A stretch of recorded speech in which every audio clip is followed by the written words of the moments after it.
So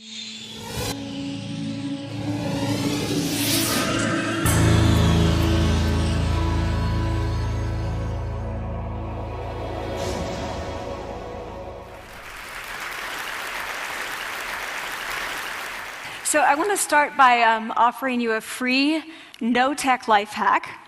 And all it requires of you is this, that you change your posture for 2 minutes. But before I give it away, I want to ask you to right now do a little audit of your body and what you're doing with your body.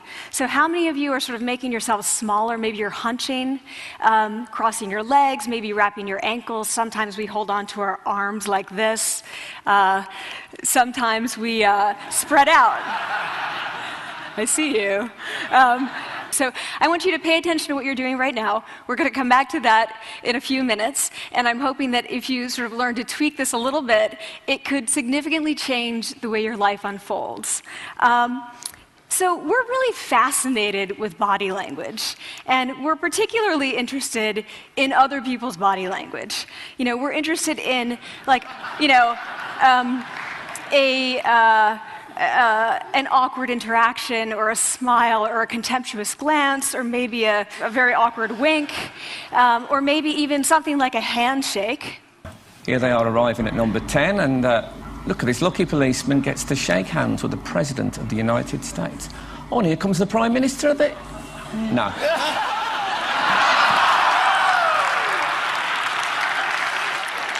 So a handshake, or the lack of a handshake, can have us talking for weeks and weeks and weeks, even the BBC and the New York Times.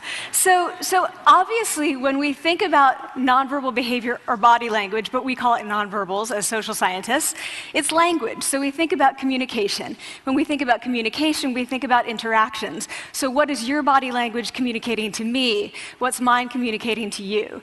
And there's a lot of reason to believe that this is a valid way to look at this. So social scientists have spent a lot of time looking at the effects of our body language or other people's body language on judgments. And we make sweeping judgments and inferences from body language. And those judgments can predict really meaningful life outcomes, like who we hire or promote, who we ask out on a date. For example, Nalini Ambady, a researcher at Tufts University, shows that when people watch 30-second soundless clips of real physician-patient interactions, their judgments of the physician's niceness predict whether or not that physician will be sued. So it doesn't have to do so much with whether or not that physician was incompetent, but do we like that person and how they interacted? Even more dramatic, Alex Todorov at Princeton has shown us that judgments of political candidates' faces in just 1 second predict 70% of US Senate and gubernatorial race outcomes. And even, let's go digital, emoticons used well in online negotiations can lead you to claim more value from that negotiation. If you use them poorly, bad idea, right? So when we think of nonverbals, we think of how we judge others, how they judge us, and what the outcomes are. We tend to forget, though, the other audience that's influenced by our nonverbals, and that's ourselves. We are also influenced by our nonverbals, our thoughts and our feelings and our physiology. So what nonverbals am I talking about? I'm a social psychologist, I study prejudice, and I teach at a competitive business school. So it was inevitable that I would become interested in power dynamics. I became especially interested in nonverbal expressions of power and dominance. And what are nonverbal expressions of power and dominance? Well, this is what they are. So in the animal kingdom, they are about expanding. So you make yourself big, you stretch out, you take up space, you're basically opening up. It's about opening up. And this is true across the animal kingdom. It's not just limited to primates, and humans do the same thing. So they do this both when they have power sort of chronically, and also when they're feeling powerful in the moment. And this one is especially interesting because it really shows us how universal and old these expressions of power are. This expression, which is known as pride, Jessica Tracy has studied, she shows that people who are born with sight and people who are congenitally blind do this when they win at a physical competition. So when they cross the finish line and they've won, it doesn't matter if they've never seen anyone do it, they do this. So the arms up in the V, the chin is slightly lifted. What do we do when we feel powerless? We do exactly the opposite. We close up, we wrap ourselves up, we make ourselves small. We don't want to bump into the person next to us. So again, both animals and humans do the same thing. And this is what happens when you put together high and low power. So what we tend to do when it comes to power is that we complement the other's nonverbals. So if someone's being really powerful with us, we tend to make ourselves smaller. We don't mirror them, we do the opposite of them. So I'm watching this behavior in the classroom, and what do I notice? I notice that MBA students really exhibit the full range of power nonverbals. So you have people who are like caricatures of alphas, like really coming into the room, they get right into the middle of the room before class even starts, like they really want to occupy space. When they sit down, they're sort of spread out, they raise their hands like this. You have other people who are virtually collapsing when they come in. As soon as they come in, you see it. You see it on their faces and their bodies, and they sit in their chair and they make themselves tiny, and they go like this when they raise their hand. I noticed a couple things about this. One, you're not going to be surprised, it seems to be related to gender. So women are much more likely to do this kind of thing than men. Women feel chronically less powerful than men, so this is not surprising. But the other thing I noticed is that it also seemed to be related to the extent to which the students were participating and how well they were participating. And this is really important in the MBA classroom because participation counts for half the grade. So business schools have been struggling with its gender grade gap. You get these equally qualified women and men coming in, and then you get these differences in grades, and it seems to be partly attributable to participation. So I started to wonder, okay, so you have these people coming in like this, and they're participating. Is it possible that we could get people to fake it, and would it lead them to participate more? So my main collaborator, Dana Carney, who's at Berkeley, and I really wanted to know, can you fake it till you make it? Like, can you do this just for a little while and actually experience a behavioral outcome that makes you seem more powerful? So we know that our nonverbals govern how other people think and feel about us. There's a lot of evidence, but our question really was, do our nonverbals govern how we think and feel about ourselves? There's some evidence that they do. So, for example, when we smile when we feel happy, but also when we're forced to smile by holding a pen in our teeth like this, it makes us feel happy. So it goes both ways.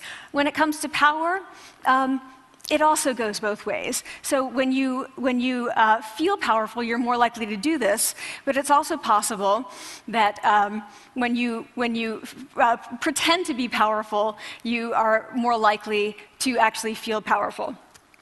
So the second question really was, so we know that our minds change our bodies, but is it also true that our bodies change our minds? And when I say minds, in the case of the powerful, what am I talking about? So I'm talking about thoughts and feelings and the sort of physiological things that make up our thoughts and feelings, and in my case, that's hormones. I look at hormones. So what do the minds of the powerful versus the powerless look like? So powerful people tend to be, not surprisingly, more assertive and more confident, more optimistic. They actually feel that they're going to win even at games of chance. They also tend to be able to think more abstractly. So there are a lot of differences. They take more risks. There are a lot of differences between powerful and powerless people. Physiologically, there also are differences on two key hormones, testosterone, which is the dominance hormone, and cortisol, which is the stress hormone. So what we find is that high-power alpha males in primate hierarchies have high testosterone and low cortisol, and powerful and effective leaders also have high testosterone and low cortisol. So what does that mean? When you think about power, people tended to think only about testosterone because that was about dominance. But really, power is also about how you react to stress. So do you want the high-power leader that's dominant, high on testosterone, but really stress reactive? Probably not, right? You want the person who's powerful and assertive and dominant, but not very stress reactive, the person who's laid back. So we know that in primate hierarchies, if an alpha needs to take over, if an individual needs to take over an alpha role sort of suddenly, within a few days, that individual's testosterone has gone up significantly and his cortisol has dropped significantly. So we have this evidence, both that the body can shape the mind, at least at the facial level, and also that role changes can shape the mind. So what happens, okay, you take a role change, what happens if you do that at a really minimal level, like this tiny manipulation, this tiny intervention? For 2 minutes you say, I want you to stand like this, and it's going to make you feel more powerful. So this is what we did. We decided to bring people into the lab and run a little experiment. And these people adopted for 2 minutes either high power poses or low power poses. And I'm just going to show you 5 of the poses, although they took on only 2. So here's one, a couple more.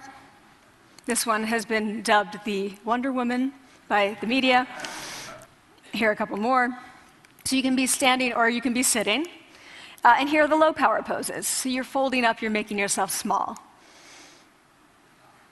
This one is very low power. When you're touching your neck, you're really kind of protecting yourself. So this is what happens. They come in, they spit into a vial. We, for 2 minutes, say, you need to do this or this. They don't look at pictures of the poses. We don't want to prime them with the concept of power. We want them to be feeling power, right? So 2 minutes they do this. We then ask them, how powerful do you feel on a series of items? And then we give them an opportunity to gamble. And then we take another saliva sample. That's it. That's the whole experiment. So this is what we find. Risk tolerance, which is the gambling.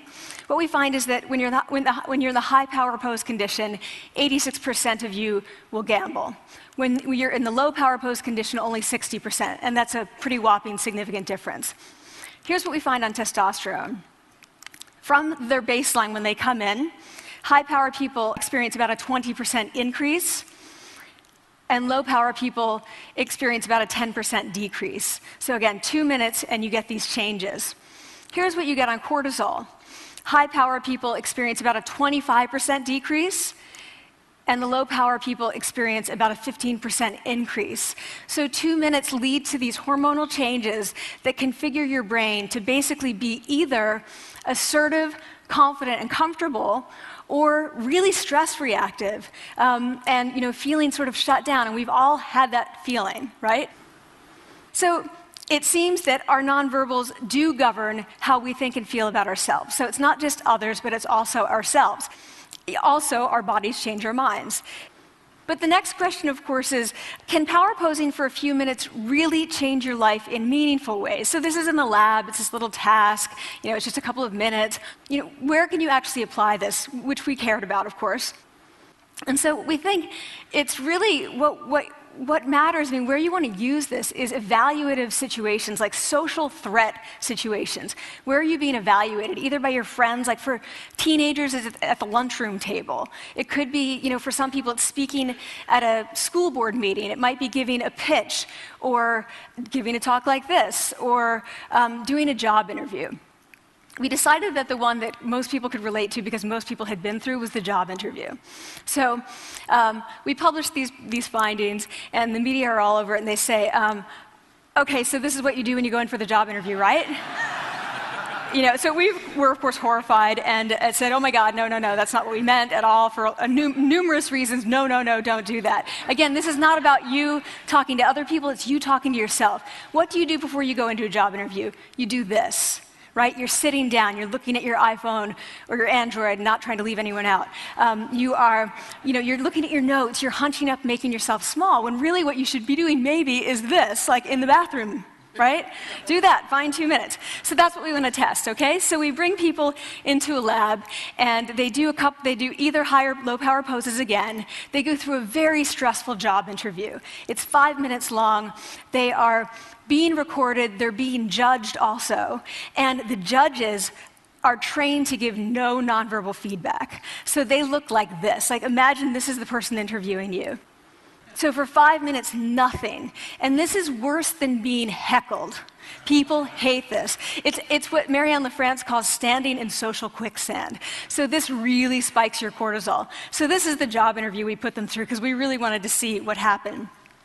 We then have these coders look at these tapes, 4 of them. They're blind to the hypothesis, they're blind to the conditions. They have no idea who's been posing in what pose. And they end up looking at these sets of tapes and they say, oh, we want to hire these people, all the high power posers. We don't want to hire these people. We also evaluate these people much more positively overall. But what's driving it?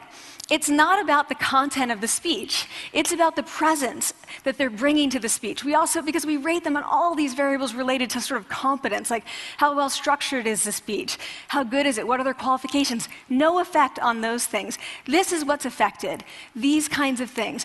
People are bringing their true selves, basically. They're bringing themselves. They bring their ideas, but as themselves, with no residue over them. So this is what's driving the effect or mediating the effect. So when I tell people about this, that our bodies change our minds and our minds can change our behavior and our behavior can change our outcomes, they say to me, it feels fake, right? So I said fake it till you make it. Like, it's not me. Like, I don't want to get there and then still feel like a fraud. I don't want to feel like an imposter. I don't want to get there only to feel like I'm not supposed to be here. And that really resonated with me because I want to tell you a little story about being an imposter and feeling like I'm not supposed to be here. When I was 19, I was in a really bad car accident. I was thrown out of a car, rolled several times. I was thrown from the car, and I woke up in a head injury rehab ward. And I had been withdrawn from college, and I learned that my IQ had dropped by 2 standard deviations, which was very traumatic. I knew my IQ because I had identified with being smart, and I had been called gifted as a child. So I'm taken out of college. I keep trying to go back. They say, you're not going to finish college. Like, just, there are other things for you to do, but that's not going to work out for you. So I really struggled with this. And I have to say, having your identity taken from you, your core identity, and for me it was being smart, having that taken from you, there's nothing that leaves you feeling more powerless than that. So I felt entirely powerless. I worked and worked and worked, and I got lucky and worked and got lucky and worked. Eventually I graduated from college. It took me 4 years longer than my peers. And I convinced someone, my angel advisor, Susan Fisk, to take me on. And so I ended up at Princeton, and I was like, I am not supposed to be here. I am an imposter. And the night before my first year talk, and the first year talk at Princeton is a 20-minute talk to 20 people. That's it. I was so afraid of being found out the next day that I called her and said, I'm quitting. She was like, you are not quitting, because I took a gamble on you and you're staying. You're going to stay, and this is what you're going to do. You're going to fake it. You're going to do every talk that you ever get asked to do. You're just going to do it and do it and do it, even if you're terrified and just paralyzed and having an out-of-body experience, until you have this moment where you say, oh my gosh, I'm doing it. Like, I have become this. I am actually doing this. So that's what I did. 5 years in grad school. A few years, I'm at Northwestern. I moved to Harvard. I'm at Harvard. I'm not really thinking about it anymore, but for a long time I had been thinking, not supposed to be here, not supposed to be here. So at the end of my first year at Harvard, a student who had not talked in class the entire semester, who I had said, look, you got to participate or else you're going to fail, came into my office. I really didn't know her at all. And she came in totally defeated, and she said, I'm not supposed to be here.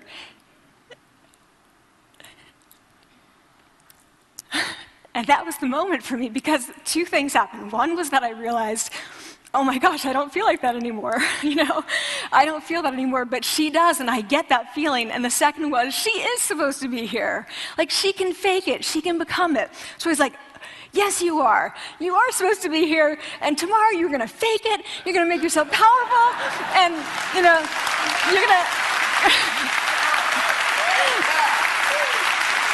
and you're going to go into the classroom, and you are going to give the best comment ever, And she gave the best comment ever. And people turned around, they were like, oh my God, I didn't even notice her sitting there, She comes back to me months later, and I realized that she had not just faked it till she made it, she had actually faked it till she became it.